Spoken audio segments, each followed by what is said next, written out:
Anim na paraan para maalis ang negative energy sa iyong bahay. Ang mga tahanan na matagal nang walang nakatira at ang mga tahanan na bagong nilipatan, gayon din ang mga tahanan na bihirang mapasok ng liwanag ng araw kapag umaga, ay maaaring mayroong negative energies na nandiyan. Maaaring may stagnant energies na nagdudulot ng kamalasan kapag ito ay naipon ng husto at hindi ito na-cleansing. Ang mga negative energies po ay nagmumula sa mga stagnant energies na naandyan sa tahanan dahil po sa matagal nang hindi ito nagagamit o di naman kaya maaaring hindi ito napapasok na liwanag ng araw at sa mga bagong nilipatan, maaaring ang dating nakatira ay hindi nag-cleansing at ang mga negative energies ay naipon at dumami. Kapag nakaramdam po kayo ng discomfort o hindi kayo komportable sa tahanan ninyo, maaari po kayong mag-space cleansing. Depende po sa bigat ng nararamdaman ninyo, may mga cleansing po na pwedeng gawin para dyan.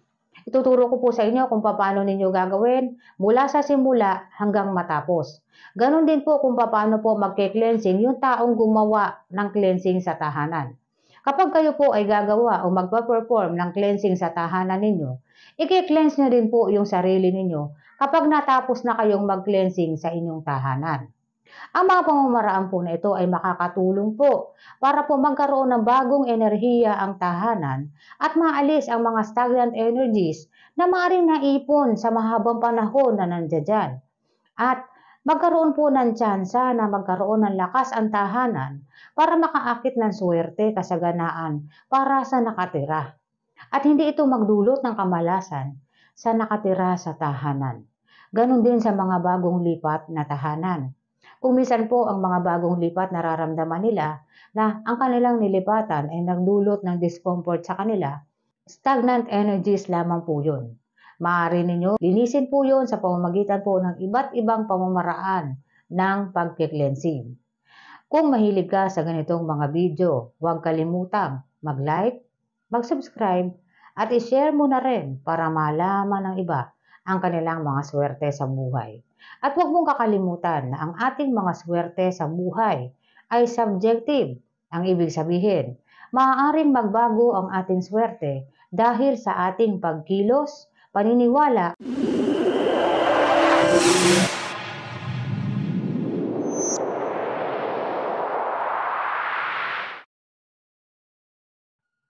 para po sa mga bagong lipat ng tahanan at nakakaramdam kayo na hindi kayo komportable sa inyong bagong nilipatang tahanan, ito po ang gawin ninyo.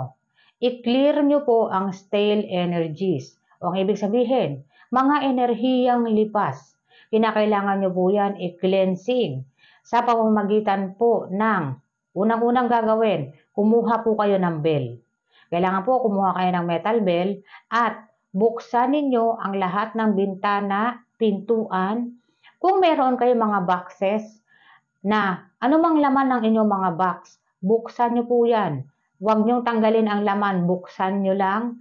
At mga cabinet, lahat yan bubuksan ninyo. Pag nagawa na po ninyo na nabuksan lahat yan, magmumula po kayo sa front door, patutunugin ninyo ang bell at kayo ay lilibot sa inyong tahanan. Kailangan po lahat ng sulok ng tahanan pupuntahan ninyo at patutunugin nyo po ang bell counterclockwise po hanggang makabalik kayo sa front door. Ngayon, pag natapos nyo na at ang nararamdaman ninyong discomfort ay mild lang, pwede na po yan. Ang gawin ninyo, balikan nyo po yung mga boxes at bintana, pinto na binuksan ninyo, isara nyo na. Ganon din po ang mga cabinet na binuksan ninyo, isara nyo na. At yung gumawa po ng cleansing, kinakailangan niya pong mag-salt bath. Maglagay po siya ng konting sea salt. Konting-konting sea salt lang sa kanyang pampaligo para po siya ay ma-cleanse. Maalis yung mga enerhiyang maaaring kumapit sa kanya dahil sa ginawa niyang pagke-cleansing. Sunod, kapag nakaramdam po kayo na medyo grabe-grabing discomfort, maaari po kayong mag-salt cleansing. Kapag kayo po ay nagso-salt cleansing, lilibutin ninyo ang lahat ng sulok ng tahanan ninyo. Kung kayo ay may second floor, pupuntahan ninyo, kumuha po kayo ng asin, maaaring maglagay ng asin sa tubig, punasan ninyo yung area o maaari pong mag-sprinkle kayo ng salt at pagkatapos yan ay wawalisin ninyo at itatapon po ninyo yan sa basurahan malayo sa inyong tahanan. Ang ibig sabihin, lalabas kayo sa malayong basurahan nyo yan itatapon. Basta po lagpas sa tahanan ninyo, hindi naman kailangan sobrang layo pa. Basta po malayo sa tahanan ninyo. Doon nyo po itatapon yung asin na pinang-cleanse ninyo sa inyong tahanan. Ganon din po sa gumawa ng cleansing. Kinakailangan po mag-salt bath din po siya. At kapag ginawa niya rin po ang salt cleansing, ganon din, bukas ang bintana. At umaga po yan ginagawa. Lahat ng cleansing natin, umaga natin yan ginagawa. Ginagawa po yan, pwede tayong magsimula ng 10 a.m. ng umaga. Para po doon sa medyo grabing discomfort na sa tahanan ninyo na nararamdaman ninyo, kumuha po kayo ng bigas, i-sprinkle po ninyo sa inyong area, yung nasasakupan lamang po ninyo. Kung kayo ay may bakod, sa loob ng bakod ninyo, i-sprinkle nyo po yung rice paikot sa tahanan ninyo. Counterclockwise po yan hanggang sa makarating kayo sa front door. Yung inilagay ninyo o yung in-sprinkle ninyong rice, yan po ay magsisilbing protective barrier ninyo mula po sa negative energies na mula sa labas para po hindi makapasok sa loob ng tahanan. At maaari din po kayong gumamit ng mga herbs katulad po ng lavender. Pwede kayong gumamit ng lavender, pausok ninyo. Sage, pwede rin po. Mint, pwede rin po. Eucalyptus, pwede rin po. Yan po ay pwede ninyong ipausok sa inyong tahanan para po ma-cleanse ang mga negative energies. At maaari din kayong gumamit ng mga ilaw po, light and sound. Pwede po yun. Ilaw at tunog pwedeng gamitin pang cleansing sa tahanan. Kung halimbawa gagamit kayo ng bell o yung singing bowl, pwede nyo pong gawin yon. Ganon din po counterclockwise. Lahat ng sulok pupuntahan ninyo at hanggang sa makabalik kayo sa front door at yung gagawa, ganon din po magso-salt bath po siya.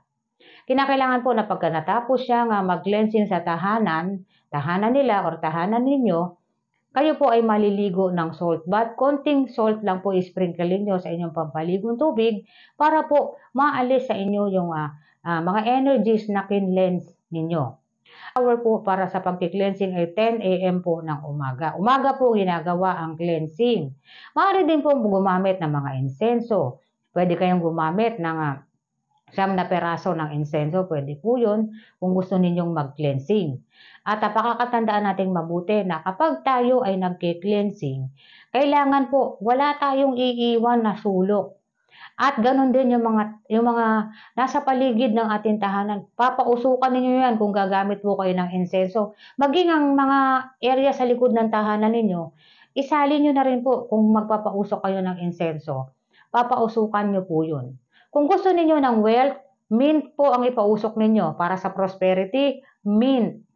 Para naman po sa problema, lavender. Kung kayo po ay nakakaranas ng mga problema, magpausok kayo ng lavender. Kung may makikita kayong lavender na herbs, ipausok nyo po yun. Maaaring makatulong yun sa may mga problema. At prosperity ang gusto, mint po ang ipausok. Merong mga negative energies na maaaring mabuo sa pamamagitan lamang ng mga enerhiya na nakulong sa loob. Maaaring ang tahanan ay walang gumagamit o maging ang mga tahanan na merong dating nakatira, ngunit hindi naman sila nagke-cleansing. Maaaring hindi nila alam na kinakailangan nilang i-cleansing ang tahanan para magkaroon ito ng mga bagong enerhiya. Upang magkaroon ng ginhawa ang tahanan at makapasok ang mga bagong enerhiya at ang mga bagong enerhiya na yan ay maaaring makaakit ng swerte para sa lahat ng nakatira sa tahanan. Hindi lamang swerte ang naidudulot ng pagki-cleansing, maging ang magandang kalusugan at ganun din sa mga nakatira ang pagkakaroon ng harmony sa tahanan ay naidudulot po ng pagki-cleansing. Naaalis ang lahat ng mga negatibong enerhiya at mga malas na naidudulot ng mga enerhiya na yan sa atin. Maraming salamat po sa panonood.